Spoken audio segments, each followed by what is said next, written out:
Olá, muito bom dia. Muito obrigado mais uma vez pela sua companhia.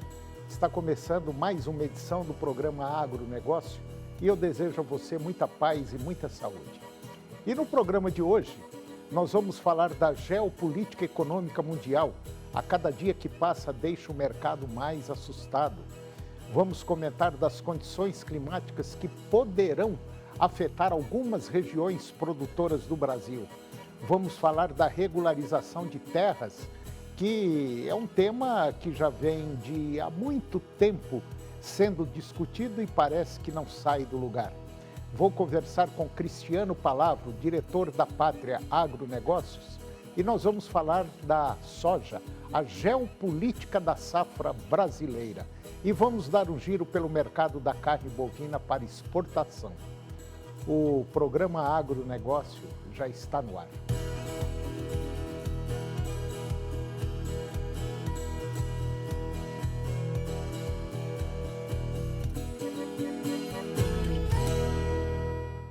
Eu começo o programa de hoje falando do mercado da carne bovina para exportação. Com um dos maiores rebanhos do país, as exportações de carne bovina do Mato Grosso, elas aumentaram significativamente entre agosto e setembro para a Argentina e também para o Uruguai. O período ele coincide com os 2 meses em vigor da sobretaxa do presidente americano Donald Trump contra os produtos aqui do nosso país. A carne bovina brasileira, ela permanece fora da lista de exceções do tarifaço que impõe taxa de 50%. O Brasil exportou 314.700 toneladas, um aumento de 25% em relação a setembro do ano passado. E segundo a Secretaria de Comércio Exterior, a SECEX, e também segundo o Departamento de Análise de Gestão da Informação do Instituto Mato Grossense da Carne, o IMAC, a baixa nas importações americanas dos produtos brasileiros favoreceram outros mercados regionais. Como a Argentina e o Uruguai também são, de certa forma, concorrentes com o Brasil no mercado americano e nossas importações para os americanos diminuíram, a deles aumentaram. E com isso, desabasteceu o mercado interno deles. Por isso, aumentaram as compras da nossa carne. A Carla Beni, que é professora e economista da Fundação Getúlio Vargas, ela disse que a relação dessa alta passa pela situação política e econômica dos países compradores. A Argentina está em processo de crise política e econômica que deixou o país caro em dólares. Então, a Argentina está importando carne do Brasil e nem imaginávamos isso. A produção dela, da Argentina, encareceu muito internamente. Então, em alguma medida, está barato fazer a importação brasileira. E o Uruguai está no fortalecimento maior do acordo com o Mercosul. Em agosto, 314 toneladas de carne bovina do Mato Grosso para a Argentina, enquanto em setembro esse número saltou para 686 toneladas, uma alta de 118%. Os dados são do Instituto Mato Grossense de Economia Agropecuária, o IMEA. Já para o Uruguai, em agosto foram 59 toneladas e em setembro foram 151 toneladas de carne bovina, o que representa um aumento de 55,6%. E agora vamos comentar um pouquinho da regularização de terras aqui no Brasil, tema que já vem de há muito tempo sendo discutido e parece que não sai do lugar. O georreferenciamento de imóveis rurais, instrumento essencial para garantir segurança fundiária e regularização de terras no Brasil, poderá ter novo prazo para ser implantado. A proposta assegura que produtores consigam cumprir a exigência legal sem comprometer as suas atividades econômicas. A autora do projeto de lei 1294/2025, a deputada Daniela Reiner, que é de Santa Catarina, ela é integrante da Frente Parlamentar da Agropecuária.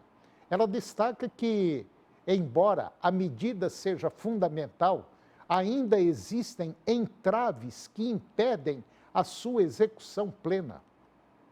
A implementação tem enfrentado desafios significativos, como a falta de profissionais qualificados, altos custos para os proprietários rurais e dificuldades técnicas em determinadas regiões do país. A proposta ajusta esses pontos, disse a parlamentar.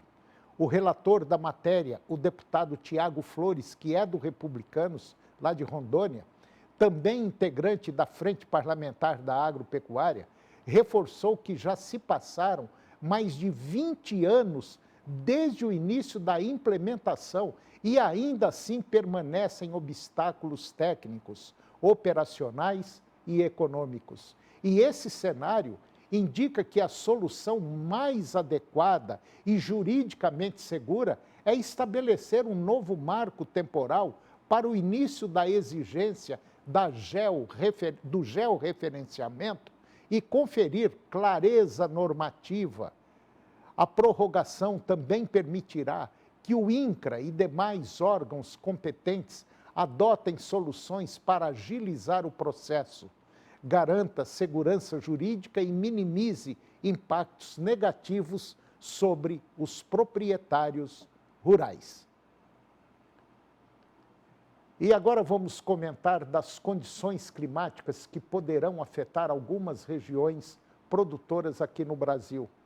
A Administração Oceânica e Atmosférica dos Estados Unidos, que é o NOAA, ele confirmou agora, nesta semana, a instalação do Laninha 2025, caracterizada pelo resfriamento das águas do Oceano Pacífico Equatorial. O fenômeno ele é considerado de intensidade fraca, mas de persistir até o início de 2026, influenciando diretamente o regime de chuvas e as temperaturas aqui no Brasil. De acordo com o relatório, existe aí uma alta probabilidade que o Laninha continue atuando até o verão do hemisfério sul, com a tendência de neutralidade apenas entre janeiro e março.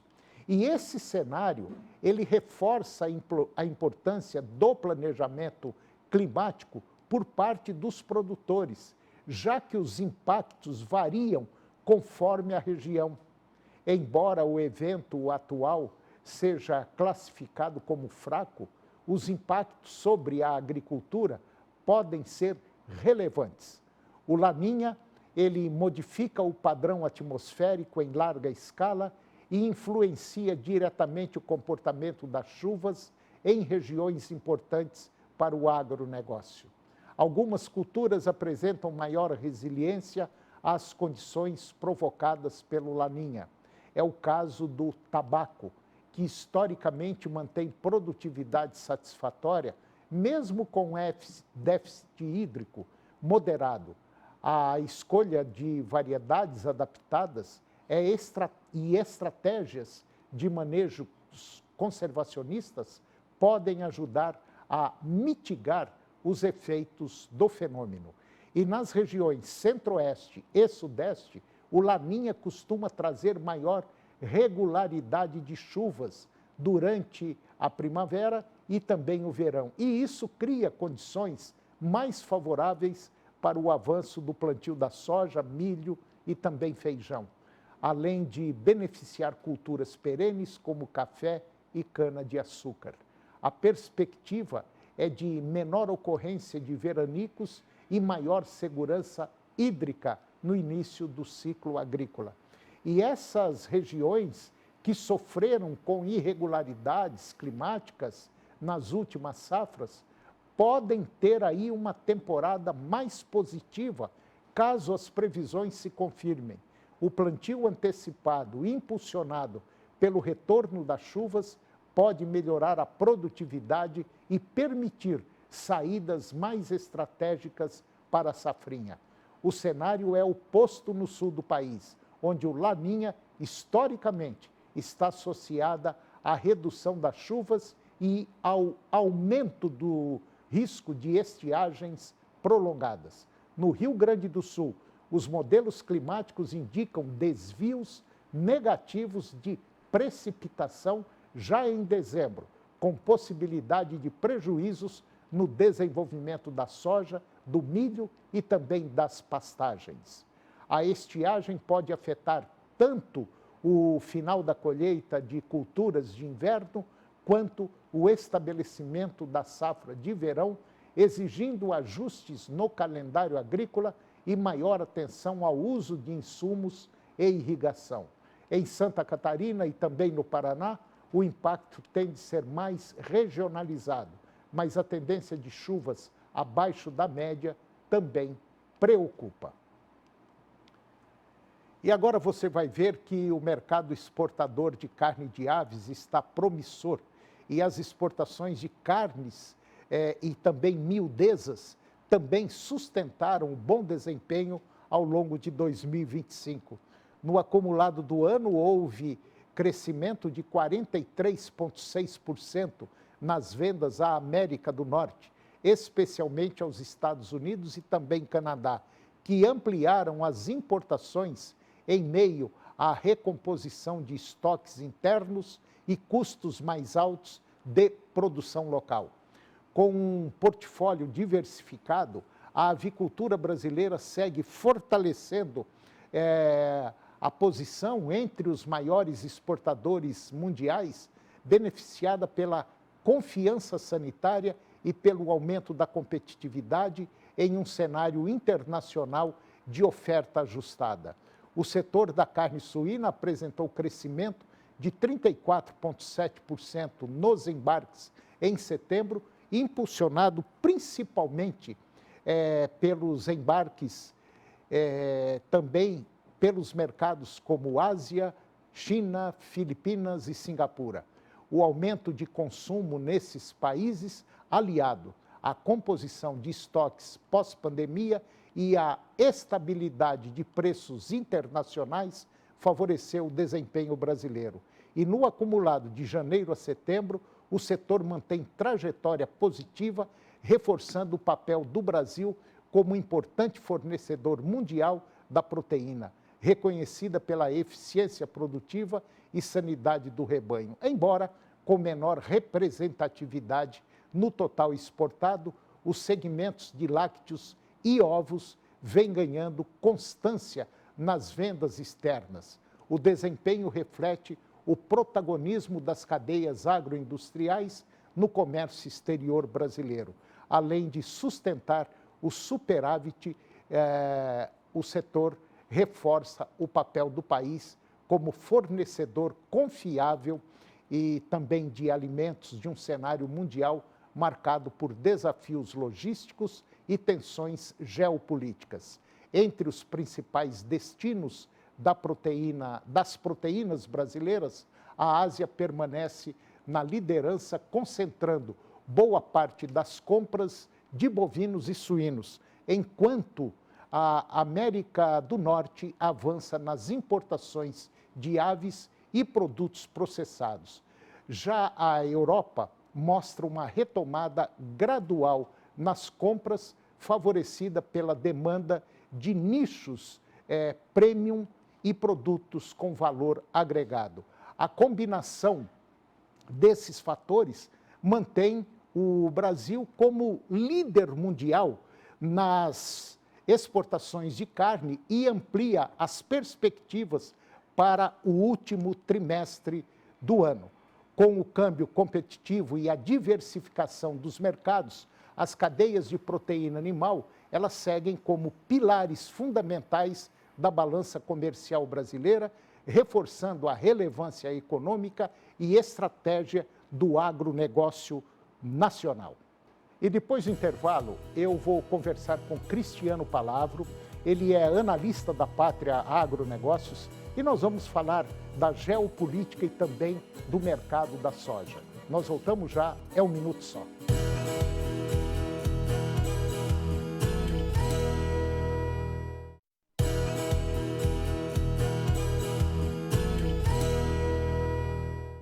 Nós estamos de volta e agora nós vamos falar de economia.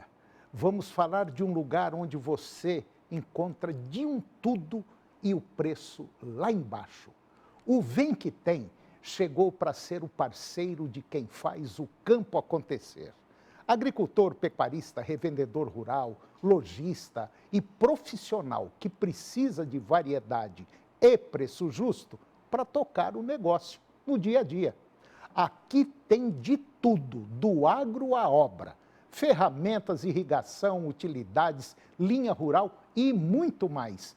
Tudo com preços de atacado e condições especiais para quem tem CNPJ contribuinte. Quanto mais você compra, mais desconto ganha. Aqui no Vem que Tem, tem tudo! Do agro à obra. E quem compra com CNPJ contribuinte tem vantagens de verdade. Comerciante, agricultor, instalador, construtor e até você que procura utilidades para o lar. Tudo que eu preciso para minha empresa, eu encontro aqui. Se você quiser montar o seu negócio, vem para Vem que Tem. O Vem que Tem é parceiro de quem constrói, de quem planta e de quem empreende. Aqui você compra bem, sempre com o menor preço. Vem pro Vem que Tem! Vem que Tem Atacarejo, na Perimetral Norte, pertinho do Passeio das Águas. Então, não perde tempo. Vem conhecer o Vem que Tem Atacarejo e descubra um lugar feito para quem trabalha e produz. Fica na Perimetral Norte com a Eurico Viana, ao lado do Passeio das Águas Shopping. E abre todos os dias. Vem que Tem Atacarejo, o parceiro certo de quem planta, constrói e empreende. E agora eu vou conversar com Cristiano Palavro, ele é diretor da Pátria Agronegócios, e nós vamos falar da soja, geopolítica e também da safra brasileira. Cristiano Palavro, bom dia, tudo bem? Muito bom dia, meu amigo, prazer estar aqui contigo mais uma manhã. Pois é, Cristiano, o mercado ainda continua assim, indefinido, está mais ou menos definido. Plantar já tem muita gente plantando, né? Meu amigo, indefinido e talvez mais indefinido do que nunca. A soja está passando por um momento onde um item que você citou aí na nossa abertura, geopolítica, está direcionando o mercado e isso traz uma incerteza muito grande, né, Toninho? Porque a gente está falando da cabeça de poucas pessoas no mundo que sabem exatamente como estão as negociações entre China e Estados Unidos, para onde elas vão andar. E o líder americano é um líder que fala bastante, muda bastante de opinião, muda de discurso e realmente o discurso dele tem direcionado muito o mercado. Pessoal, a gente olhar na semana passada, começou animado o mercado com notícias de que um acordo estaria próximo, estaria possível. Na sexta-feira, uma bomba do Trump falando que a China está dificultando muitas negociações, cancelou a reunião do final do mês. No domingo já amaciou, o mercado voltou um pouco, então a gente está vivendo essas nuances. Nesse meio tempo, o produtor brasileiro está plantando, é um plantio que começou rápido, principalmente no norte do Mato Grosso, noroeste do Mato Grosso, no Paraná em especial, um plantio bem adiantado já. Outras regiões, mais irregularidade ainda, sul do Mato Grosso, Vale do Araguaia, o sudoeste goiano, Minas, São Paulo, norte do MS, regiões importantes que o plantio ainda está um pouco travado. E o produtor, nesse meio tempo, tentando entender para onde esse mercado pode ir. Existem pontos importantes e que vale a pena a gente citar aqui. Essa incerteza geopolítica, ela joga um pouco mais ao nosso favor, porque com o acordo, né, Antônio, entre China e Estados Unidos, o Brasil ele tem uma posição muito mais estratégica para a China hoje do que os norte-americanos.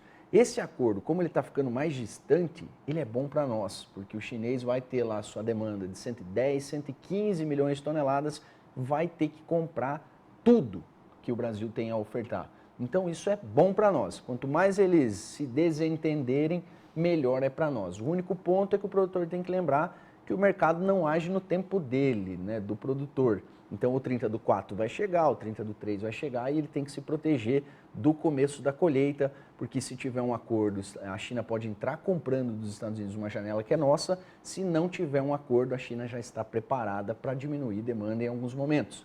Então é um jogo de xadrez, o produtor tem pontos positivos para o mercado, o dólar voltou a subir nos últimos dias, tem demanda, mas não pode perder as oportunidades que certamente vão chegar de agora até novembro, dezembro. Tem que se proteger para o 30/3, 30/4 e depois ter um jogo bom pela frente para ser jogado. Os americanos produziram muita soja, né? Esse ano a produtividade foi muito boa lá, Antônio. A gente está um pouco órfão de informações, porque tem um shutdown nos Estados Unidos, o USDA não está publicando atualização de colheita, exportações, produtividade. Isso já é um jogo, né? Já é um jogo, né? O Trump, até quem entra no site do USDA, está lá um desentendimento com a esquerda radical democrata. Ele cita que está inviabilizando a atuação do governo. Mas um ponto é, produtividade alta nos Estados Unidos, mas 2,4 milhões de hectares a menos. Então eles não vão produzir mais do que o ano passado. E aqui um ponto importante para o nosso mercado. O preço cai para inibir a oferta. Nós já temos 2,4 milhões de hectares a menos nos Estados Unidos. Temos 1,3 milhão de hectares a menos na Argentina. A Argentina vai plantar menos soja esse ano, vai plantar mais milho. Nós temos o menor crescimento de área nos últimos 20 anos no Brasil. Então a oferta está sendo limitada. Podemos estar diante até de uma virada de mercado daqui para frente e que as coisas melhorem porque a oferta já está restrita e a demanda cresce numa demanda boa. É um bom crescimento da nossa demanda. É por isso que eu te fiz essa pergunta em relação à produtividade de lá. Nós estamos, vamos dizer, como o Cristiano disse, nós estamos reféns de números. Mas de uma coisa é certeza absoluta: os 3 maiores produtores do mundo diminuíram a área. Isso significa dizer que vai, eu não diria faltar soja, mas vai dar uma enxugada. E dando uma enxugada, cuidado com quem vai plantar milho, que pode ter muito milho no mercado. Perfeita a sua análise, Antônio. Volto a dizer, os preços baixos servem para a gente tirar o pé do acelerador. É verdade. Preços altos nos levaram a aumentar 10 milhões de hectares nos últimos 6 anos.